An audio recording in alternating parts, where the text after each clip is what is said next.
네, 안녕하세요. 7월 셋째 주 파라유닷컴을 오픈하도록 하겠습니다. 이번 주에는 우리 조승래 의원님을 모시고 진행하도록 하겠습니다. 조승래 의원님을 소개하겠습니다. 안녕하십니까. 대전 유성구가 국회의원 조승래라고 합니다. 이렇게 장마와 무더위가 오가는 날씨에 건강에 유의하시고요. 정말 건강하고 행복하게 잘 지내십시오. 네, 오늘 내용들은 유성구와 관련된 현안 얘기들 몇 가지 듣고요. 그리고 지난번 에콰도르 특사로 다녀오신 얘기들을 좀 많이 들어보도록 하도록 하겠습니다. 자, 그럼 요즘 유성구에 많이 이슈가 된 일들이 좀 있는데요. 뭐 복합터미널이라든지 그래서 한번 어떤 견해를 갖고 계신지 한번 들어보도록 하겠습니다. 복합터미널 뭐 잘 안 된 거죠, 지금 현재? 잘 안 됐다기보다는 당초 계획보다 조금 지연돼서 추진된다라고 보시는 게 좋을 것 같고요. 이거는 어찌 보면 더 잘하기 위한 진통이다라고 저는 이해를 하고 있고요. 또 그렇게 대전시는 또 그런 방향으로 노력을 하고 있다고 생각하고요. 그 노력이 제때 결실을 맺도록 저도 국회의원으로서 최대한 협조하고 노력할 생각으로 있습니다. 그래서 유성 구민들이 그동안 열망해왔던 그 복합터미널의 결실을 빨리 또 제대로 맺도록 노력하도록 하겠습니다. 여기서 의원님 역할은 어떤 거가 있습니까? 여기서. 근데 사실은 이제 지역구 국회의원은 이 복합터미널과 관련된 역할은 뭐 크게 없다고 해도 뭐 과언은 아닙니다. 네. 이게 초기에 그 계획이 이제 세팅이 될 때 그것을 복합화하기 위해서 여러 가지 예를 들면 뭐 유성구 보건소를 넣는다든지 거기에 행복주택을 결합한다든지 등등 이것과 관련된 이미 계획이 다 끝나 있기 때문에 지금 이 수립된 계획에 의거해서 새로운 사업자를 선정하는 절차에 다시 들어가는 것이기 때문에 현재 이제 지역의 국회의원으로서는 딱히 뭐 해야 될 역할은 없겠지만 다만 이제 그 대전시 등의 이제 행정기관이 주민들에게 충분히 정보를 공개하고 또 주민들에게 신뢰할 수 있는 그런 행정을 펴고 또 그렇게 진행하도록 때로는 좀 촉구하고 촉진하는 그런 역할을 하게 될 것 같습니다. 그리고 또 하나는 그 복합터미널과 그 BRT 노선이 그 연결이 되면서 환승터미널로 조성이 되게 돼 있는데 이 부분은 이제 국비가 투자되는 게 있습니다. 이 부분에 대해서는 이미 이제 확보 예정에 있어서 이 부분은 제 역할이 이제 끝났다고 볼 수 있고요. 네. 그래도 뭐 지난번에 이상민 의원께서는 아주 적극적으로 나서서 하셨는데 실질적으로는 뭐 지역의 정치인으로서 책임감을 갖고 서포터 해주는 정도의 그리고 대전시가 가장 큰 역할이 있는 거겠죠. 예, 그럼요. 아무래도 이제 그 사업의 시행자가 대전시도 대전도시공사가 하고 그 대전시와 대전도시공사가 사업자를 선정해서 진행하는 것이기 때문에 결국에는 그 전적인 책임은 이제 대전시가 져야 한다고 보고 있고요. 그리고 이번 그 지연 상태를 반면교사 삼아서 네. 대전시가 보다 적극적으로 행정을 펼이라고 기대하고 있고요. 또 그렇게 저희들도 또 요구를 하고 있는 상황입니다. 지역 현안이고 또 지역 주민들 수건 사업이다 보니까 아무래도 지역구 국회의원으로서 일말의 또 책임 또는 기존의 미비한 부분들을 위해서 노력하실 것 같은데 그런 부분에서 이번에 또 한편에 이런 여론이 있더라고요. 롯데 책임도 만만치 않다. 그거에 대해서 또 어떻게 좀 생각하시는지. 그렇죠. 그 어쨌든 그 사업자가 자기가 이러이러한 사업을 하겠다라고 계획을 하고 사업자로 결정이 될 때는 그에 따르는 책임을 져야 됩니다. 그런데 이러저러한 핑계를 들어서 그 사업자로서 지위를 스스로 포기한 격이거든요. 이거는 롯데가 대전 시민과 유성 구민을 상대로 해서 사실은 막 극단적으로 표현을 하면은 사실 좀 무시한 그런 처사로밖에 사실은 이해하기 어려운 상황이고요. 그래서 일부에서는 뭐 불매운동까지 이제 나오고 있는 그런 상황인 것 같은데 어찌됐든 그 대전시의 그 행정적인 관리 책임도 있지만 민간업자 스스로가 자기들이 신청한 것에 대해서 철회를 한 과정에서는 롯데의 책임도 제가 보기엔 훨씬 더 크다라고 저는 생각하고 있습니다. 네. 지금 일단 50억이라는 돈이 지금 걸려 있잖아요. 그거 가지고 상호간에 아무래도 좀 소송으로 갈 공산이 크잖아요. 사실 소송으로 가는 걸 대비해가지고 지금 도시공사 사장이라든가 기타 그 관련자들을 문책하는 것이 오히려 우리의 실수를 자행하는 꼴이 아니냐. 그래서 그런 것들을 대비한 어떤 포석이라는 이야기도 있거든요. 거기엔 좀 동의를 하십니까? 글쎄요, 그 부분은 이제 그 행정적인 관리 책임을 묻는 것하고 계약상의 그 소위 계약 해지의 사유가 어느 쪽에 있는가를 따지는 문제는 저는 좀 다른 문제라고 봅니다. 특히 이제 그 보통 공무원이나 공공기관의 책임자나 담당자가 그 문제에 책임을 진다는 것은 그거는 조금 다른 차원의 행정적인 문제도 있는 것이거든요. 특히나 저는 이제 대전시나 대전도시공사가 이 진행 과정에서 대전 시민과 유성 구민들에게 적극적으로 소통하거나 보고를 하지 못했던 문제도 있거든요.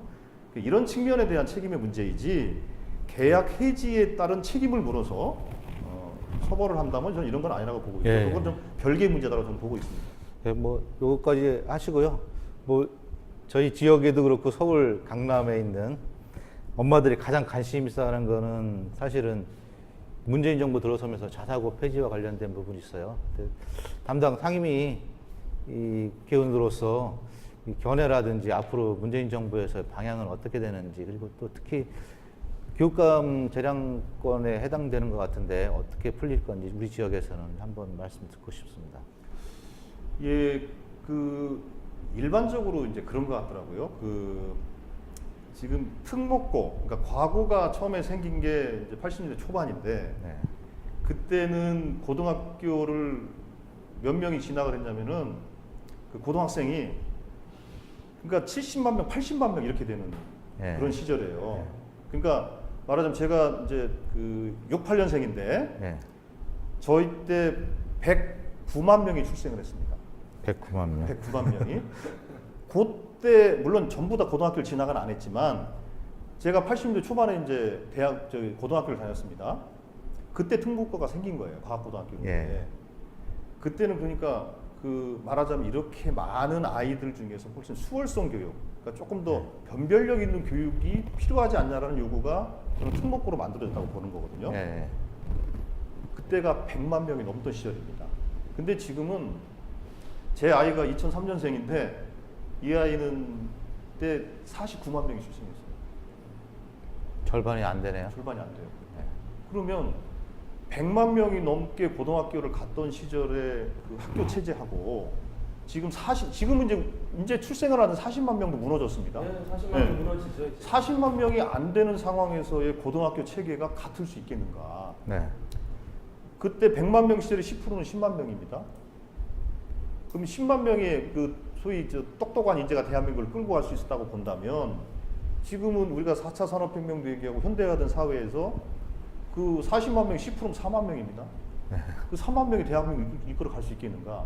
그건 아니죠. 그러면 사실상 40만 명을 다 인재로 키워야 대한민국을 끌고 갈 수 있는 거죠. 그러니까 이렇게 좀 변화된 여건에서 특목고 문제는 좀 바라봐야 된다 저는 생각을 하는 겁니다. 네.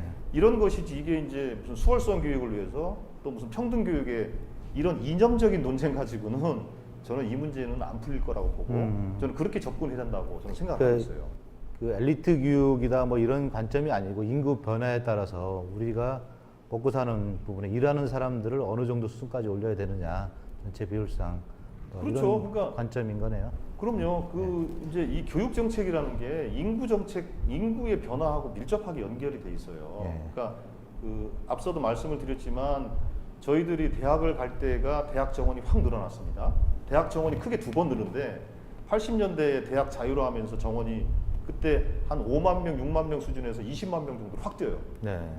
그러고 나서 95년도에 이제 김영삼 정부 시절에 그 5.3일 교육개혁에 의해서 학교 설립 준칙주의가 만들어지면서 군 단위에도 대학이 다 만들어집니다. 네. 그때 정원이 또 확 뛰어요. 근데 그거는 왜 그러냐면은 아까 말씀드린 것처럼 그 인구가 늘어나고 그리고 옛날에는 소수가 대학 교육을 가던 것이 대학 교육이 보편 교육이 되면서 대학 정원이 막 늘려야 된다 압력이 생긴 거거든요. 그렇게 지금까지 왔죠. 근데 지금은 인구가 주니까 오히려 이제 그 대학교 정원을 줄여야 된다는 또 압력이 생기지 않습니까? 네.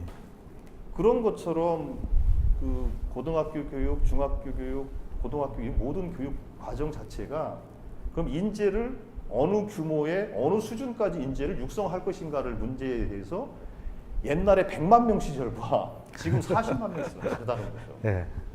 이 점에 대해서 우리가 생각하지 않고 그러니까 이념적인 다툼, 그러니까 뭐 수월성 교육이냐, 뭐 형평성 교육이냐, 예. 이 이념적 논쟁을 해서는 이 자사고 문제는 전 절대 풀릴 수 없고 실익도 없다고 저는 보고 있습니다. 보통 사람들 이렇게 얘기하더라고요. 엘리트 교육이냐 평준화냐 뭐 이렇게 그렇죠. 표현을 쓰는데 근데 그런 관점은 아니고. 예. 그렇죠. 아니 그런 측면에서 말씀드린 아까도 말씀드린 것처럼 자 100만 명 시절에 엘리트 10%가 필요하다.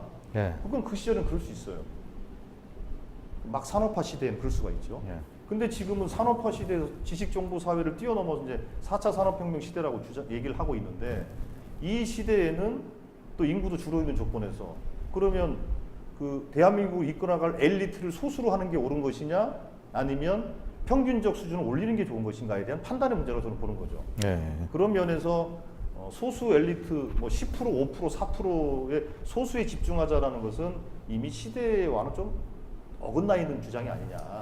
그렇게 저는 보는 거죠. 실질적으로 들여다보면 이제 풍선 효과라고 그러잖아요. 예, 특목고는 특수 목적에 의해서 설립한 고교이기 때문에 그 목적에 충실했어야 되는데 그렇지 못하고 대입을 위한 대입 그 입시 학원처럼 운영이 된 게 좀 문제가 된 거잖아요.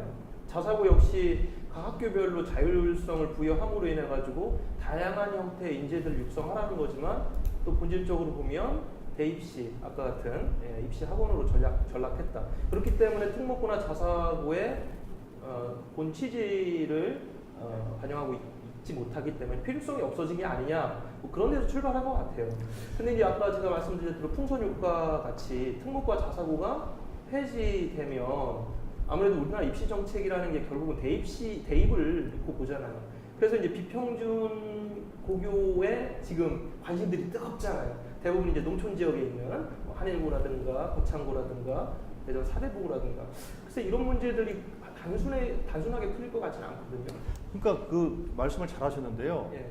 그러니까 이게 이제 지금 그 이 특목고, 사실 특목고 문제는 조금 덜한 과학고등학교를 폐지하자는 주장은 없어요. 예, 없죠. 이제 특목고 중에 외고, 예, 외고 얘기가 있고 그다음에 이제 자사고. 자사고. 근데 자사고도 구분을 하면 두 가지가 있어요. 옛날 최초의 자사고가 있습니다. 자립형 사립고등학교라고 뭐 민족사관고, 전주상산고 이 6개 학교가 있어요. 이거 말고 이제 이명박 정부 시절에 많이 지정된 자율형 사립고등학교 같아요. 예. 좀 달라요. 좀 다른데. 독립형 사립고등학교. 예, 그것도 있고요. 근데 이제 그 맞는 말씀이에요. 그러니까 이게 평준화된 도시 지역과 비평준화된 지역의 이 자사고 정책은 다를 수밖에 없어요. 그렇지 않겠습니까? 예, 예. 지금 이제 예를 들면 우리 인근에 있는 충남 같은 경우에는 천안만 평준화 지역이에요. 예. 네. 이제 인근에 있는 공주, 논산, 뭐 아산 이런 데는 비평준화 지역입니다. 예.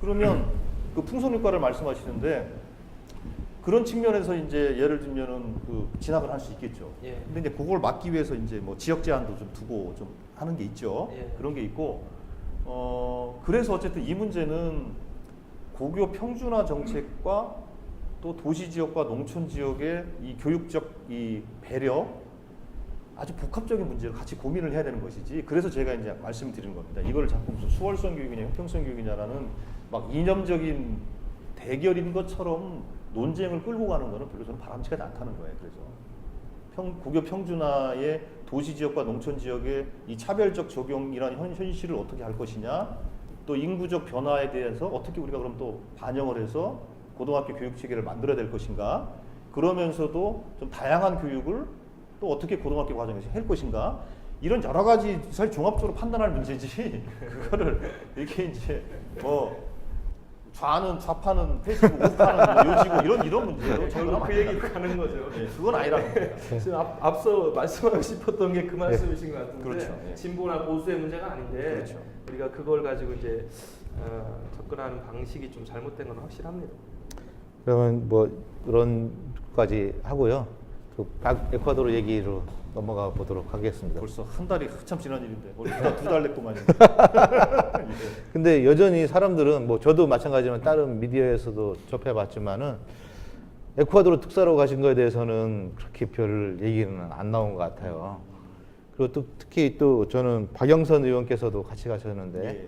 지난번 선거에서도 큰 역할들을 해주셨고 여러 가지 민주당 내 문재인 후보를 화합하는 데 있어서 큰 역할을 하신 것 같아요. 그 중에서 또 우리 조 의원님도 그 같이 캠프에 합류하시면서 역할들이 컸던 것 같은데 그때 가면서 했었던 얘기들, 특사 그리고 에콰도르가 그렇게 우리에게 아주 친근하지는 않은 나라거든요. 그래서 또 취임 기간도 거의 문재인 대통령과 같아서 뭐 얘기거리가 좀 있지 않나. 그리고 향후 우리나라하고의 교류 관계 뭐 이런 얘기 좀 에피소드 같은 거 듣고 싶습니다.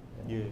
너무 지났다고 이제 와서 빨리 모시고 싶었는데 뭐 기회가 안 돼서 그럼 어떻게 뭐 먼저 말씀드릴까요? 너무 지나셨다고 해가지고 제가 사진을 준비했는데 네, 하나씩. 비행기에서 이제 출발하시면서 찍은 사진 같아요. 이게 출발하면 찍은 건지 오면서 찍은 건지 모르겠는데. 예. 예, 출발하면서 찍었다고 올려져 있더라고요, 페이스북에. 이게 누가 찍은 거예요? 제가 찍은 거죠, 셀카로. 그리고 직접 올리신 거예요? 예. 아니 이번에 그 박수현 대변인께서 그 저기 문재인 대통령 독일 가셨을 때 네. 그 아주 그 뒷이야기를 담은 그런 사진들을 올려가지고 좀 화제가 됐잖아요. 그 조 의원님이 먼저 하신 거네요. 아니, 저거는 뭐 보통의 이제 정치인들이 내지는 또 그 뭐 단체장들이나 이런 또 요즘 이제 기업의 CEO들도 네. 많이들 하세요. 이번에 특사로 임명되게 된 어떤 특별한 의미가 있는 건가요? 그거는 이제 그 저한테 먼저 이제 특사 제안 온 건 아니고요. 네. 이제 박영선 의원한테 그 청와대에서 에콰도르 대통령 취임식이 있으니 특사로 좀 다녀오셨으면 좋겠다라고 얘기를 했고 그 동반할 의원이 있으면 좀 추천을 좀 해주세요 이렇게 좀 얘기가 됐고 네. 박영선 의원이 저를 추천해서 같이 가게 된 겁니다. 그게 이제 의미가 좀 남다른 게 문재인 대통령도 그 노무현 대통령 당선인 시절에 에콰도르 특사로 가시더라고요. 당선인 시절이 아니고 예. 2007년도 지금으로부터 정확히 10년 전에 맞아요. 2007년. 10년 전에 이제 예. 문재인 대통령께서 지금 요번에 취임한 그 모레노 대통령 전임자 꼬레아 네. 대통령, 그러니까 꼬레아입니다. 꼬레아 대통령 이름이. 네. 꼬레아 대통령의 취임식에 문재인 당시 그 청와대 아마 민정수석이었을 거예요. 네. 민정수석께서 노무현 대통령의 특사로 에콰도르 꼬레아 대통령의 취임식에 참석을 하신 거죠. 네. 10년 만에 이제 그 후임 전철을 똑같이 밟으셨어요. 그렇죠. 이제 그 사이에 이제 대통령 취임식이 있을 때 이제 이명박 정부에는 뭐 다른 의원이 가시고 뭐 그런 과정들이 있었다 그러고요. 어쨌든 이제 문재인 대통령께서 이제 옛날 생각을 하셨겠죠. 10년 전에 내가 특사로 다녀왔던 데인데 누구를 네. 보내는 게 좋을까 이제 고민을 했겠죠. 그리고 그때가 이제 뭐 주변 4대 강국의 소위 뭐 네. 미국, 뭐 중국, 일본, 러시아, 그다음에 저기 EU에 이르기까지 이렇게 주변에 이제 대통령 취임을 알리는 이제 특사들을 막 파견했던 그런 상황이었지 않습니까? 네. 그런 상황이 또 겹치기도 했고, 그래서 에콰도르 대통령 취임식에 박영선 의원을 이제 특사로 보내면서 2명의 국회의원을 보냈는데 어쨌든 제가 가게 됐습니다. 그래서 즐거웠어요. 어때? 아니 뭐 사실은 즐거운 건 휴가 갔다 아니고, 오신 건지. 예, 여기서 이제 에콰도르를 들어가는 길이 이제 직항이 없다 보니까 워낙 뭐 멉니다. 그러니까 에콰도르라는 뜻이 적도라는 뜻이에요. 적도라는 뜻이어서 그 에콰도르를 잘 모르신 분들한테는 그 말씀 드려야 되겠네요. 그 다윈의 종회기원에 보면 갈라파고스 예. 군도에서 관찰한 내용들이 종회기원에 실리지 예. 않습니까? 그 갈라파고스가 에콰도르에 있는 거예요. 네. 네, 그렇게 이제 말씀드리면 알 것 같고요. 그래서 제가 들어갈 때는 미국의 달라스를 경유해서 들어갔고 달라스까지 한 16시간 비행 시간을 갖고 달라스에서 한 8시간 대기했다가 또 거기서 이제 에콰도르 수도인 끼또로 한 6시간 정도 비행기를 타고 가서 밤 12시에 도착했어요. 네. 현지 시간으로. 현지 시간 밤 12시에 도착을 해서 자고 이제 그다음부터 이제 공식 일정을 이제 보내게 됐죠. 예, 예, 그런 과정이 있었고요. 거기가 끼또라는 데가 해발 2,900m예요. 2,900m니까 이제 적응하기가 좀 쉽진 않죠. 그러니까 막 두통도 조금 있고. 저는 상대적으로 좀 덜했는데 네. 저희들이 이제 그 수행단이 그러니까 박영선 의원과 저하고 그다음에 외교부에서 중남미 과장하고 그다음에 행정관 한 명하고 이렇게 4명이 같이 갔는데 일행 중에서는 그 소위 이제 고산병이죠. 네네. 고산병 때문에 그러신 분도 좀 있었죠. 그 가면 약 먹고 막 다 그러지 않았었나요? 네, 갔더니 이제 그 숙소에 그 일종의 이제 응급 약으로 이렇게 비치를 해놨더라고요. 네. 그래서 약간 좀 이상하면 좀 드시라고 네. 준비를 해놨던데 저는 뭐 먹진 않았어요. 강철 같은 체질이라고 체력. 그러는데 체질.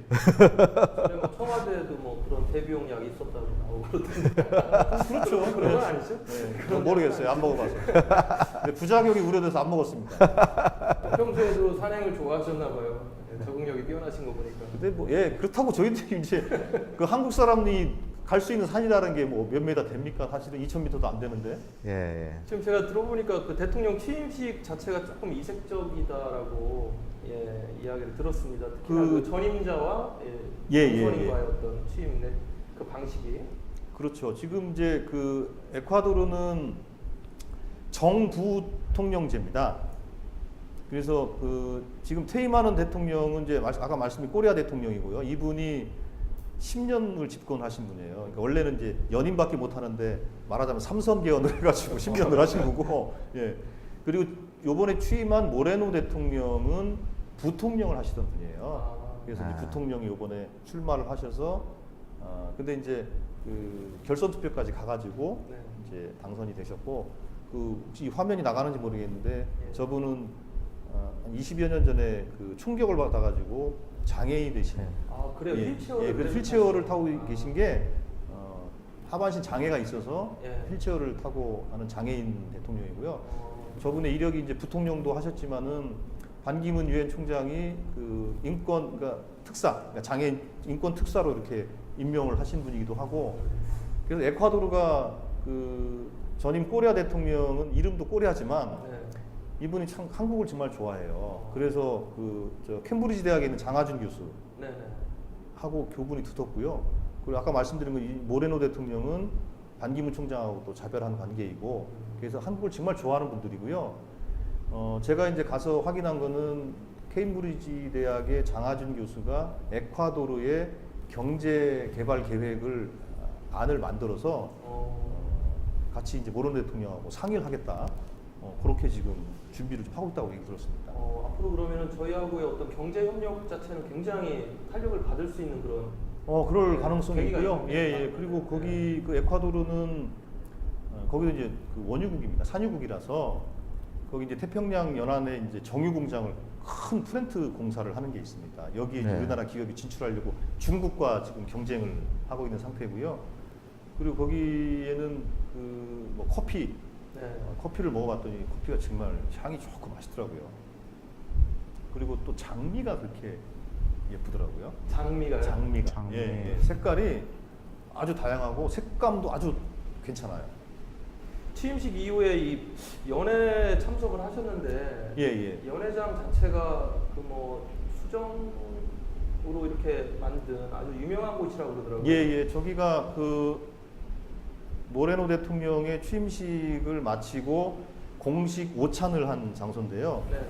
그러니까 뭐 크리스탈 궁전이라고 그래요. 크리스탈 궁전. 예, 크리스탈 궁전이라고 하는데 뭐 크리스탈은 아니고 유리예요. 유리인데 크리스탈 궁전이라고 하는 거고, 저기에 그 이번에 이제 각 그 특사단이죠. 특사단 축하 사절단이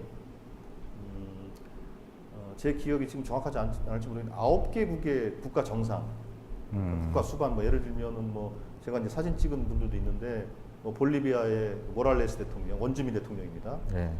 그리고 요 분입니다. 예, 저분이 모랄레스 대통령. 그 앞에 그분은 칠레의 그 지금 성함은 바첼레트 대통령이고, 네. 그렇게 이제 한 8개, 9개 국가의 국가 정상, 주로 이제 중남미 쪽 분들이고요. 그리고 이제 그 부수상, 그러니까 부수반급, 그러니까 네. 뭐 쿠바의 부통령, 네. 이게 피델 카스트로의 아들이더라고요. 뭐 부통령도 오고, 뭐 하여튼 뭐 이런 분들, 그 다음에 이제 미국, 중국 등 이제 저희들 같이 특사단들이 많이 왔고요. 그래서 아주 성황이었죠. 근데 저 에콰도르 대통령의 취임식은 저희들이 어떤 걱정을 했냐면은 그 꼬리아 대통령이 연설하는 걸 정말 즐겨 하신대요. 그래서 이분이 그 일종의 이제 그 루즈벨트 대통령인가요? 노변 정담을 라디오로 했지 않습니까? 네. 그런 것처럼 이분도 주례 라디오 연설을 막 하셨다고 그래요. 근데 한 번 하면 3시간, 4시간이잖아요. 그리고 직전 취임식 때 5시간 스피치를 했대요. 대통령 취임사를. 그래가지고 저희들이 야, 저 퇴임하는 분도 퇴임사를 하니까 아. 코레아 대통령이 도대체 얼마나 퇴임사를 할까? 네. 근데 불행인지 다행인지 모르겠는데 얼마나 그분이 거의 40도에 가까운 고열로 예. 사실은 그 퇴임식도 오기 어려운 상황이었는데 그래도 어쨌든 오셔가지고 다행히 한 20분 정도만 20분? 예. 그것도 뭐 굉장히 퇴임사를 하시고 이제 모레노 대통령 취임사는 한 2시간 하시더라고요. 그러니까 우리나라 대통령의 취임식하고 좀 달라요. 그러니까 이렇게 딱 정리된 원고를 우리는 이제 딱 그 대국민 메시지로 해서 예. 이번에 문재인 대통령 취임사도 뭐 한 10분 남짓 요 정도 이렇게 하셨지 않습니까?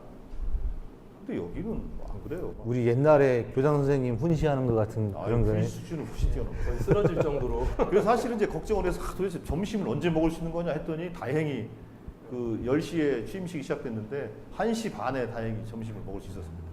식사는 맞으셨어요, 입맛은? 아, 이게 뭐 요리가 좋더라고요.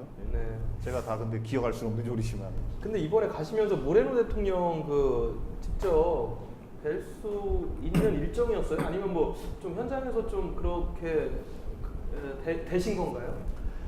면담이, 예. 저희들이 이제 그 에콰도르 도착을 해서 그 현지 대사관 우리나라 대사관에 이제 확인을 했더니 대통령하고 면담을 추진하고 얘기하고 있습니다. 이게 이제 답이었어요. 확정이 안 됐네요. 네, 확정이 안 됐습니다. 그래서 저희들이 그 도착하고 그 다음 날 이제 취임식이 있었는데 처음에는 취임식 전에 뭐 추진을 한번 해보겠습니다 그러더라고요. 근데 안 됐죠. 네. 취임식 한 당일날 그럼 오후에 하겠습니다. 그것도 안 됐어요.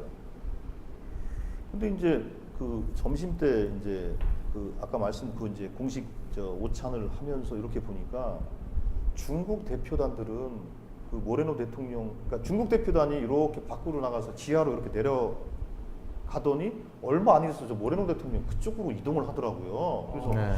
저 중국 대표단은 면담을 해주는 모양인데 네, 이런 생각이 들어가지고 아 이거 우리도 해야지. 근데 이제 당일날 오후 저녁까지 이제 약속이 확정이 안 되더라고요. 그래서 원래는 그 금요일날 귀국하는 일정이었는데 하루를 더 연장을 했습니다. 대통령 면담을 해야 되겠다. 그래서 그날 취임식 하던 저녁에 이제 저희들이 모여가지고 박영순 의원하고 저하고 그 에콰도르 이제 그 우리 대사하고 그다음에 외국에 같이 간 과장하고 이렇게 대책회의를 하면서 내일 그러면 만나자. 내일 아니면 못 만나거든요. 그러니까 이제 그 대사는 그러더라고요. 부통령을 만나거나 아니면 외교부 장관이라도 만나는 게 어떻겠냐. 그래서 부통령이면 모르겠는데 외교부 장관 만나는 건 격이 안 맞지 않냐. 그래서 제가 물어봤어요. 근데 내일은 왜 시간이 왜 안 됩니까? 물어봤어요. 그랬더니 대통령이 무슨 지방 행사가 있대요. 지방 행사 어딥니까? 그랬더니 처음에는 대통령 고향을 방문하는 것 같다고 그러더라고요. 예. 그러면은 대통령 고향을 같이 갑시다 그랬어요. 제가 근데 어딘지는 아시고 가자. 몰랐죠.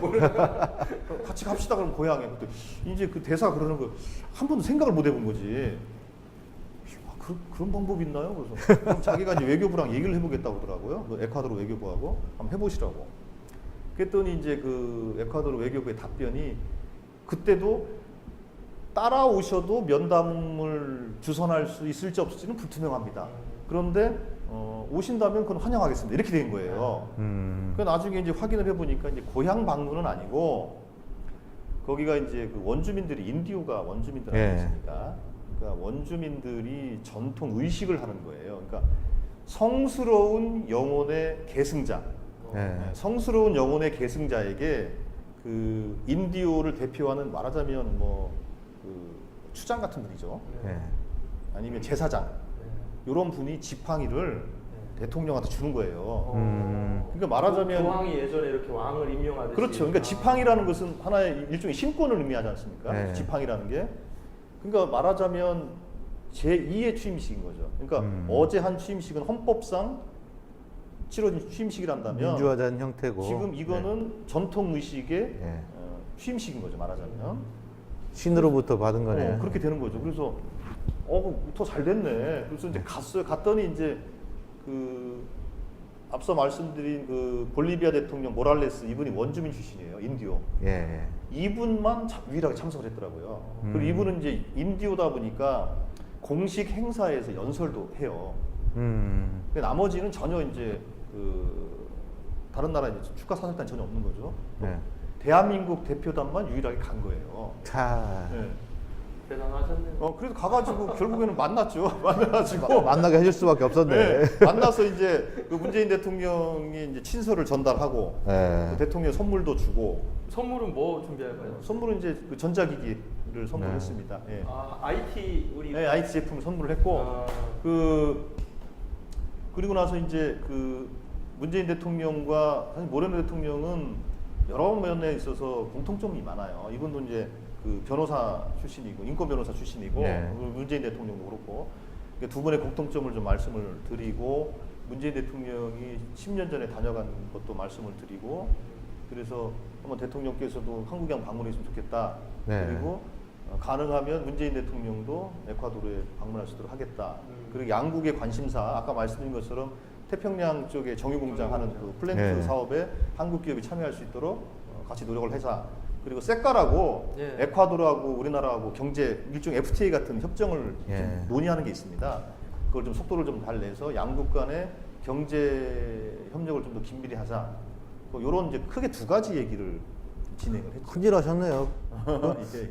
그 뭐 기지를 발휘하셔가지고 거기까지 가셔가지고. 그러니까 네. 그 외교부 직원들과 그 대사가 그러더라고요. 이건 공무원들이 생각할 수 있는 발상은 아니다. 국회의원만이. 근데 그 보면은 제가 볼 때는 예. 오랜 그 참모 생활을 하셨잖아요. 험한 일, 안 되는 일을 해결할 예. 때가 많아가지고 뭐. 그런 내공이 있으신 것 같아요. 아무래도 예, 고맙습니다. 예. 되는 일보다 안 되는 일을 좀 처리해 나가고 될 수 있도록 만들어가는 그런 부분들. 예. 요 사진은 내가 마지막으로 이게 지금 저 사진은 같이 하신 분들 사진인가 그 봐요. 대사관. 대사관. 우리나라의 대사관저에 그 공식적으로 이제 그 대사관 직원들과 그 주재원들, 그러니까 우리나라에서 나가 있는 주재원들 중에는 뭐 그 코이카에서 나가 있는 분도 있고 그 농촌진흥청에서 그 농업 그 협력관으로 가 계신 분도 있더라고요. 그런 분도 계시고 뭐 하여튼 뭐 다양한 분들이 계세요. 그분들하고 대사관저에서 만찬을 한 겁니다. 예. 이렇게 또 격려하시고 교민들도 좀 많이 만나셨어요. 그래서 저희들이 이제 그 밤 12시에 도착을 해서 다음 날 오찬에 이제 교민들과 한다면 했죠. 지금 교민이 에콰도르에는 지금 어느 정도? 그 전체적으로 해서 한번 800명 정도 800명? 하시다고 그래요. 아. 예, 예. 근데 지금 이제 인원이 조금 더 줄었다고 하더라고요. 왜냐면 에콰도르가 그 경기가 그 아까 말씀드린 그 산유국인데 이 기름값이 좋을 때는 좋았죠. 예. 요즘은 조금 이제 기름값이 주춤하니까 세일 저녁 때문에 예, 그 그러니까 금액이 그래서 조금 경기가 조금 그 위축이 많이 돼 있다고 그러더라고요. 예, 뭐 가느라고 또 오느라고 거기서 며칠 보내지 않고 여러 가지 일들을 해결하시느라고 뭐 저는 이렇게 그 블로그에서만 본 걸로 봐가지고는 놀러 갔다 오신 줄 알았더니 그 일을 많이 하신 거네요. 예. 놀 틈이 없었죠. 예, 참 긴박하게. 그 가는 날 그렇죠. 그 다음 날 이제 교민들과 간담회 하고 예. 그리고 그 다음에 이제 취임식 하고 그리고 이제 대통령 면담을 언제 할지 알 수 없으니까 계속 대기 상태에 있었고 네. 그리고 하루 연장에 그 다음 날 이제 그 현지 지방에 가서 또 행사가 또 하루 종일 할 수밖에 없잖아요. 해가지고 또 만나고 뭐 그런 과정이 있었다 보니까 예. 그랬죠. 지금 국회에서 교육문화체육관광의원으로 예. 활동을 하고 계시네요. 교육, 문화, 체육, 관광 굉장히 영역이 높습니다. 그렇죠. 하실 일이 굉장히 많으시죠? 그런데 언론에서는 조 의원님을 저희가 자주 못 뵙는 것 같아요. 예, 그런 조 의원님을 지난번 인사청문회 때 예, 교육부 장관 후보자 김상훈 그때 이제 나오셔서 저도 인상 깊게 봤습니다. 그때 이제 좀 많은 좀 논란이 있었잖아요. 예, 좀 자유로운 신분에 계셨을 때 냈던 그런 성명이라든가 언행이라든가 이런 부분들 그때 그걸 딱 잘라서 말씀을 하셨던 거 제가 들었어요. 그러니까 그거는 저도 이제 그 학생운동을 했던 사람이고 예. 그 제가 그렇게 양키고음 이 얘기죠. 반전발행 양키고음을 외쳤는데 네.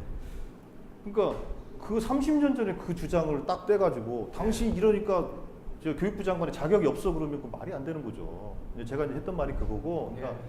어떤 사람의 말이라는 것, 말과 글이라는 것은 맥락에서 이해를 해야 되는 거고, 그걸 가지고 그 얘기를 하고, 그럼 그때의 생각과 지금의 생각이 같은지 다른지에 대해서 확인을 하면 되는 거죠. 근데 그거를 그 이제 사상 검증이라는 미명하에 저런 식으로 공격하는 것은 온당치 않다고 봤던 것이고, 그래서 저는 이제 그 사상 공격과 사상 검증이 좀 부당하다. 예. 이제 그렇게 이제 주장하는 근거로 제 경험담을 이제 말씀을 드렸던 거죠. 네, 그래서 이제 그거에 대해서 약간 궁금해하면서 또 다른 유튜브에 이제 그 어디선가 노래를 하셨잖아요. 혼자 이렇게 기타를 메시고. 예. 예.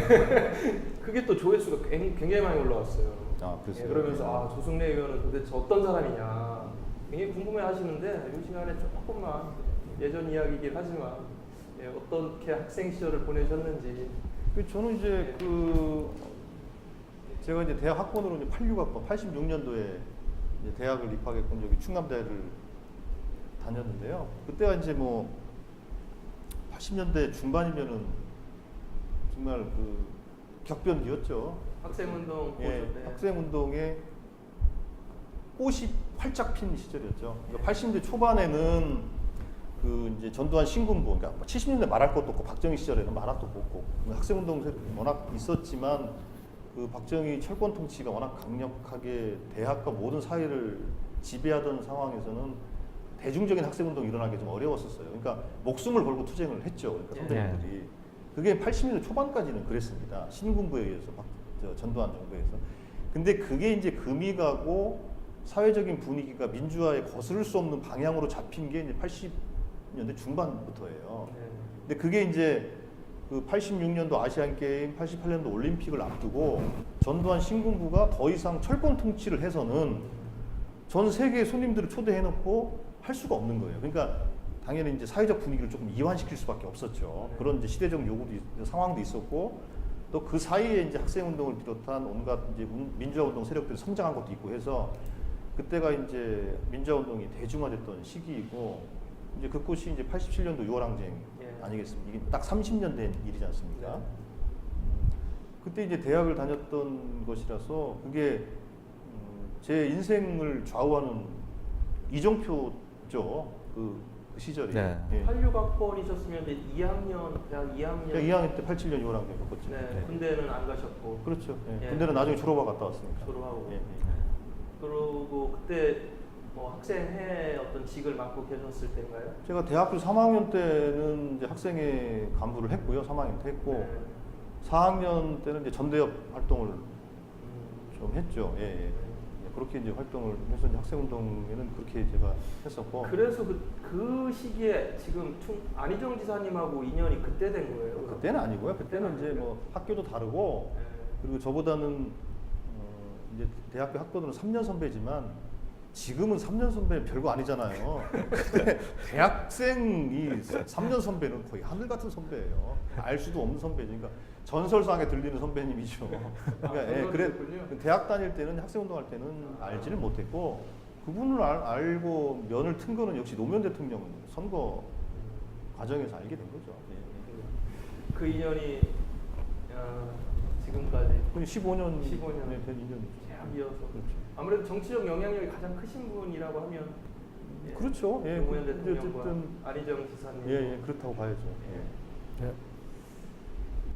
끝으로 하시고 싶은 얘기. 예, 사실 이제 에콰도르 말씀도 드리고 저 현안 몇 가지도 말씀을 드렸지만은 지금 이제 무엇보다도 이제 여름철 아니겠습니까? 여름철 특히 이제 장마, 무더위가 워낙 교차하면서 이 시청자 여러분께서 건강에 좀 유의를 하셔야 될 것. 특히 이제 그 어린 아이들과 어르신들의 이제 건강 관리에 주변에 있는 분들을 같이 좀 나서서 잘 좀 관리를 좀 해야 될 것 같고요. 그 여기에다가 제가 한 가지 더 덧붙여서 부탁을 드리고 싶은 것은 지금 이제 문재인 대통령과 문재인 정부가 이제 출범한 지 이제 2달 남짓 네. 됐습니다. 지금은 대통령 지지도 높고 네. 그런 상황이지만 역시 문재인 대통령과 문재인 정부가 해야 할 또 역사적인 역할이 있습니다. 네. 그리고 국민들이 요청하는 바도 있고요.